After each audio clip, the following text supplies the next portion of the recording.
This portion is brought to you by Mercury Drug, na kasi siguro gamot ay laging bago.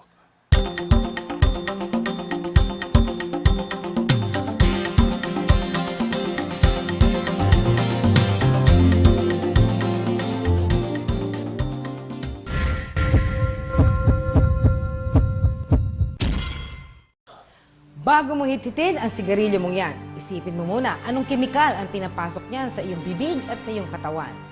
Ngayong umaga, pag-uusapan natin ang mga oral diseases na nakukuha dala ng paninigarilyo.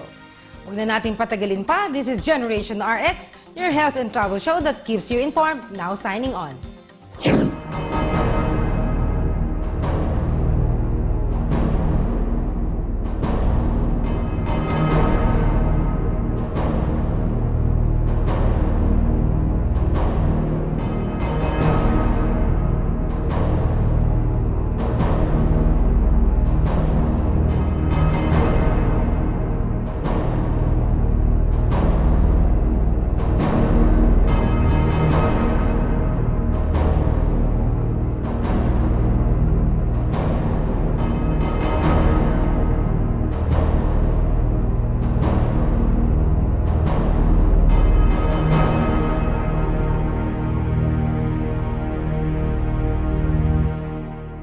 Bihirang pagtuunan ng pansin ang oral diseases bilang isa sa mga sakit na dahilan ng patuloy ng paninigarilyo. In fact, 75 to 90% of most oral cancers is due to smoking. Ang smoking, pag narinig mo yon, ang isip mo palagi sa baga, di ba? But actually, ang smoke, lahat ng dinadaanan niya, pwedeng magdulot talaga ng problema. So, pagpasok pa rin sa bibig, siyempre tatama sa dila, sa throat, sa vocal cords, lahat ng dadaanan ng usok na yon ay, kumbaga, na-expose sa maraming chemicals na meron ang sigarilyo. At ang chemicals nga nun, 70 doon ay nakakakos ng cancer. Parati nating sinasabi, health is wealth. Pero, bakit may mga tao pa rin patuloy na sinisira ang kanilang katawan sa paninigarilyo? 17 years old ako nag-umpisa manigarilyo. Isa ngayon siguro, pinakawalang-wala, dalawa. Dalawang ka. Yung dalawang kakarawan. Isa ito sa yung medyo maitim yung gilagid ko. Nagkakaroon ng mga pagitan yung ipin ko. Ako talagang bisyo ko lalo na marami akong sa barkada. Pero pag nag-iisa lang ako, mas nakakatipid ako.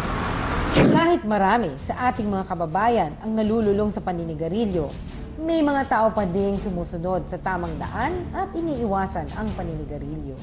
Sa ating pagbabalik, sino nga ba ang sikat na TV newscaster reporter na ito na umiiwas sa masamang bisyo kahit pa stressful ang kanyang trabaho? Abangan! This portion was brought to you by Ilang care mo ang baga mo. Memory loss, signs of aging, weak immune system. Sa bilis ng panahon, hindi mo namamalayang naaabuso na ang iyong katawan. Buti na lang may Circulant 4-in-1 with 4 herbs na tumutulong para sa overall good blood circulation. Ginkgo biloba that aids in enhancing memory and concentration. Lemon balm that helps normalize sleeping patterns. Garlic oil that helps strengthen the immune system. And hawthorn berry that helps promote youthful glow. Circulant helps you look and feel young. Circulant.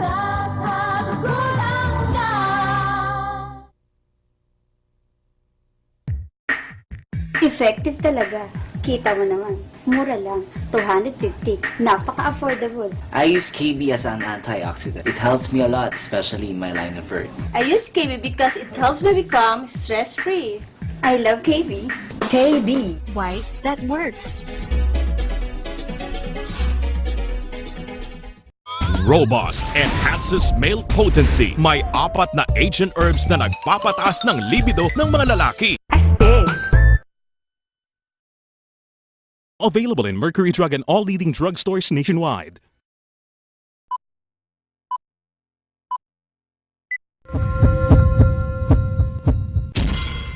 Family man, host, reporter, radio commentator.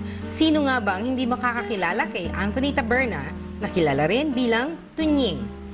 Umaga pa lamang maririnig na ang kanyang boses kahit nasaan ka pa, maparadyo o telebisyon.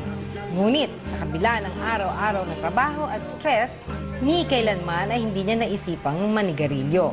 Masyado mahaba yung araw ko. Nag-umpisa ako ng alas 4 ng umaga. Paghahanda yun para sa umagang kay ganda na nag-umpisa ng 5 o'clock. At kasabay nun, yung 2x2 sa radyo. And thereafter, nag-field pa ako para sa TV Patrol.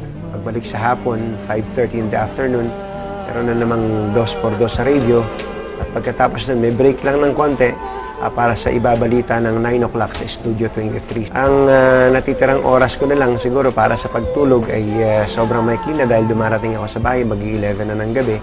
At sabi ko nga, ganun kaaga ako gumigising. So, 4 to 5 hours na tulog, yun lang ang naibabalato ko sa sarili. Madalas na pagkakataon, yung dalawang chikiting ko, pag alis ko sa bahay, tulog. Pagdating ko sa gabi, tulog. Minsan, kapag alam ko na dito na sila sa paligid ng ABS-CBN, tinatawagan ko yung misis ko kung pwedeng makita ko yung mga bata. Minsan, dinadala niya dito. Kaya, andyan yung opisina ng misis ko, malapit lang din dito. Pinupuntahan ko siya dyan. Kaya, magyaya ako ng mag-lunch o kaya early dinner para makasama ko sila. No? Pero basically, yung buong isang linggo na yun na weekdays, wala halos malaking oras sa pamilya. Pero yung weekend, doon na lang ako bumabawi. Yung Sabado at Linggo, talagang non-negotiable yun. Bawal na kuhanin yung oras ko para sa pamilya ko. Hindi naman talaga ako sigarilyo. Simula't simula pa. Dahil alam ko naman kung anong masama epekto ng sigarilyo sa kalusugan, pati na rin sa itsura. So far, kahit na meron akong ganun, may diabetes ako, saka yun nga, kulang sa tulog. Hindi naman ako naigugupo ng mga sakit dahil sa pag-iwas ko sa sigarilyo. Ano ang karaniwang napapansin mo sa mga taong nagsisigarilyo? Di ba sila yung may hindi kaaya-ayang amoy? Yung superficial na magiging problema natin, siyempre ang epekto sa ngipin pa lang is yellowish discoloration, naninilaw, at saka nangingitim ang ngipin. Ang labi, mangingitim din yan. Ang gilagid, ganun din. So, nagkakaroon siya ng discoloration, nagkakaroon ng dental caries, kumbaga, or cavities. Actually, it will cover yung ngipin, gilagid, mouth. Itis is inflammation, so nagkakaroon ng pamamaga. It's because of the nicotine kasi.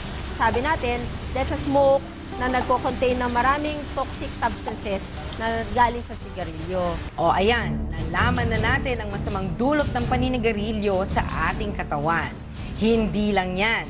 Sa ating pagbabalik, aalamin natin ang perwisyong dulot ng sigarilyo sa ating bibig. This portion was brought to you by Ilang care mo ang baga mo.